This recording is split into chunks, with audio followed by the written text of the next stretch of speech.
Hey everyone, it's Angela and welcome back to another video. I know it's been a while since my last upload and honestly, my life is in shambles. When I was in Korea, I saw a psychic. I'm not sure if you guys have seen that vlog, but pretty much everything she's predicted has come true. She basically predicted that my visa would get cancelled and that I wouldn't be able to go until August. And another thing she predicted was that I would be quitting YouTube in June or July this year.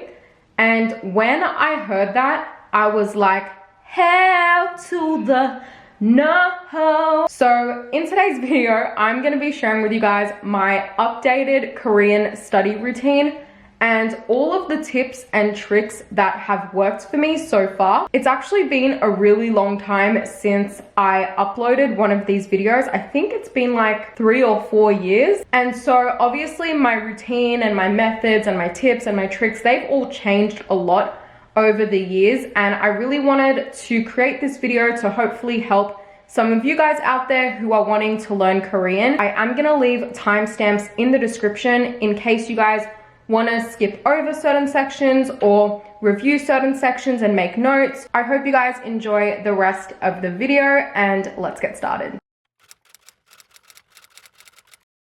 So this is a clip of me fighting with Eric.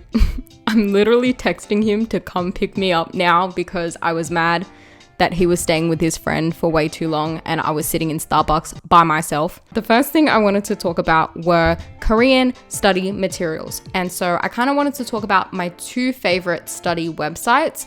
And I cannot make this video without speaking about Talk to Me in Korean. It has honestly formed like 70% of my current knowledge on Korean grammar. And I find that it's really beginner friendly. So although I don't use it anymore, I did want to mention it here just because I recommend it to anyone who's starting out. Although they don't go as in depth, they really focus on practical usage. So for example, this structure here, 으면 안 되다, instead of giving you a bunch of sample sentences, they help you attach it to keywords like 만지면 안 된다 or 말하면 안 된다, and that really encourages you to speak and use more Korean. Now, this second website is my bae. Welcome to the stage, naver.com. So this is where I learn 100% of my Korean now. While it's not suited to absolute beginners, it does offer so many different sites. For example, Naver blogs, you also have Naver dictionary, and once you kind of get used to the Korean subheadings and kind of trying to navigate the site, it does get a lot easier. Hey guys, so I currently have my coffee with me, which means it is time to study Korean. So this is my current setup. I have my Korean novel with me. I have my diary that I bought in Korea, which is just really cute. I have my notebooks, which I'll kind of show you how I organize. And I've got my laptop with me. So I'm just gonna be logging on to Naver. Okay, so what I like to do is I like to log on to Naver blog, and honestly, I just search up whatever random word in the search bar. So for example, I'm gonna just search up 달고나 커피. As you can see, so many blog articles come up. I don't really have a method of choosing one. I kind of just pick random ones, but I do look at the title. And if it's a title that I kind of understand straight away, that's what I'm going to click on first. So this is the article I ended up choosing. It's called 카페처럼 달고나 커피 만드는 법 진짜 쉬워요 plus 영상. So I chose this one because I recognized or understood the title straight away. And it kind of felt like this would be a more conversational tone. The first thing I'm going to do is obviously I'm going to read through it. And the first time I read through it, I read it out loud, but I take my time with it. So I'm kind of just focusing on understanding what the article is saying and just getting the general meaning, I guess, of the article. And then the second time that I read it, that's when I focus on my pronunciation and accent. So I kind of add a little bit more speed to it. I add a bit of personality, a bit of flavor, you know, and just kind of building my speaking and reading confidence. 우선 달고나는 아시다시피 설탕과 소다만 있으면 되는데요. 국자를 태워 먹을 일 없게 팬으로 합시다. 팬까지 데워 먹고 싶지 않다면 물도 필요합니다. 물을 조금 넣고 설탕이 다 녹을 때까지 가열합니다. Good man! 색이 나오기 시작하면 소다 쓴 맛이 괴롭힐 것이니 퍼뜩 불 꺼주이소. What the hell? So when writing my notes, I base it on levels of confidence rather than knowledge, if that makes sense. So for example, I wrote this down here, 뭐뭐 하는 걸 추천합니다.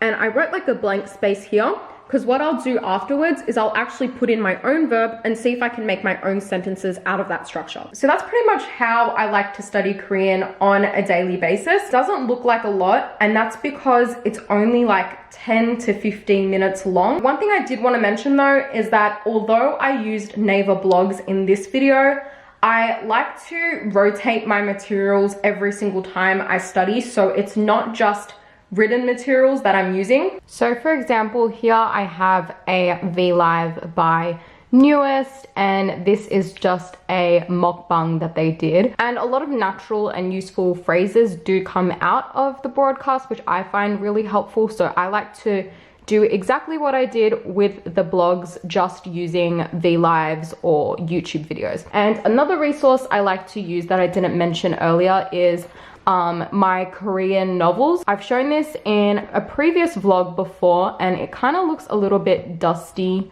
and musty just because this is a secondhand book. One thing I regret not doing more in Korea is buying more novels. And I actually got this book for only 9,000 won, and this is the only Korean novel that I have, but it's called 일 잘하는 사람은 단순하게 합니다. So basically, people that work efficiently do things simply, basically, or people that work well do things simply. It's on a topic that I genuinely enjoy and I would read even if it was written in English. So I've been going through small sections of this book every single day. So I'd probably do like a paragraph a day and kind of just underline and highlight the key structures.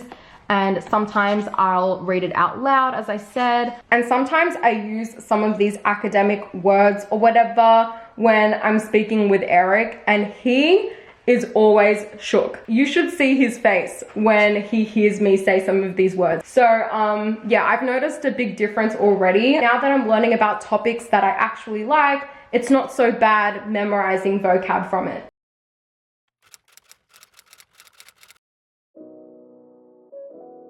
So the way I take notes in Korean now has changed quite a lot since my first How to Study Korean video. And I think now I'm focused less on separating information and trying to make it look really neat. Now I like to learn more in an integrated way. So I think my biggest note-taking tip is to learn through context and to try and not learn vocabulary out of context, since sometimes it's a lot more nuanced than what you may think. And another thing that I found really helpful was to avoid copying huge chunks of information, let's say it was through Talk to Me in Korean, without actually processing what I'm seeing and what I'm writing. So this is pretty much what my notes look like now. This one right here is all sample sentences. So I've just underlined key structures and sort of made my own sentences with them. And this page right here, these are all questions that I have. And I also write down verbs that I'm kind of confused about and want to get clarification on. So basically my notes are more focused on the practical side of Korean and sort of usage-based notes and questions rather than more content, if that makes sense. So I just wanted to finish off this video by sharing some general tips and advice that I have for you guys, and I wish I knew this earlier. So my number one piece of advice is to set specific goals in the language. And what I mean by that is when I first started learning Korean, my number one goal was to be fluent. That is a slight issue because it has been 6 years and I have yet to achieve that. And I think the main reason why is because fluency is such a general term that a lot of people have different opinions on. So in a linguistic sense, fluency means to have full creative capacity in a language. So it refers to the ability to speak on absolutely any topic and create an infinite amount of sentences which are grammatical. And I don't know about you, but I think that's really hard to achieve, and it can kind of make you feel discouraged in a way because it's really hard to visualize or to move towards that goal. So instead of having such a general goal, I recommend making specific time-based goals. So an example of a detailed short-term goal would be something like, I want to have a 10-minute daily conversation with a stranger in Korean.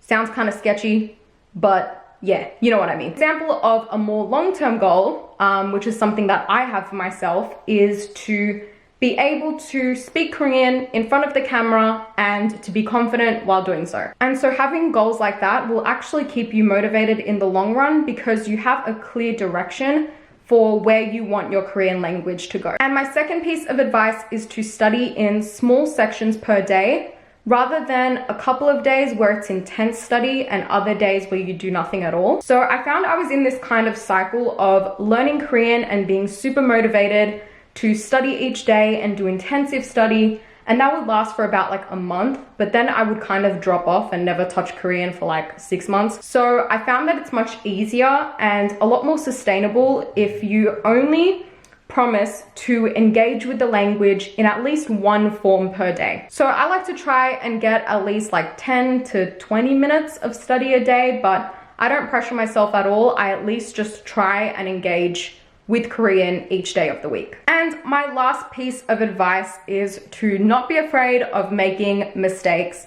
It is such a normal thing when you are learning your second language, and keep in mind, Korean is your second language. I know this is easier said than done because I'm not really good at this either and I still lack a whole lot of confidence, but I just think it's important to learn from your mistakes and to not be afraid of making them. In saying that though, I do have another piece of advice with that. In linguistics, when you make the same mistake all of the time for years, we have this thing called fossilization, and that basically means that your mistakes are set in stone and it's really difficult to change them even when someone corrects you. So to help with that, I recommend always being aware and having this sense of like 느낌 in Korean. So really trying to develop your intuition in the language and what sounds natural to a native speaker. So for example, you could say the exact same thing, like you could pretty much convey the exact same message, but in one way, it sounds more English style, and in the other way, it sounds more Korean style just based on that sentence structure. By listening to more Korean and paying attention to the different nuances and the context that goes behind certain words and phrases, you're going to have a better understanding of what sounds natural in the language. So my main tip is to not be afraid of making mistakes, but also work towards developing a natural sense in the language, and that'll really help you in the long run. So that's pretty much it for today's video. I hope you guys found this video helpful. If you did, please give it a thumbs up, comment down below letting me know what you thought about it. Subscribe if you haven't already. My battery's about to die.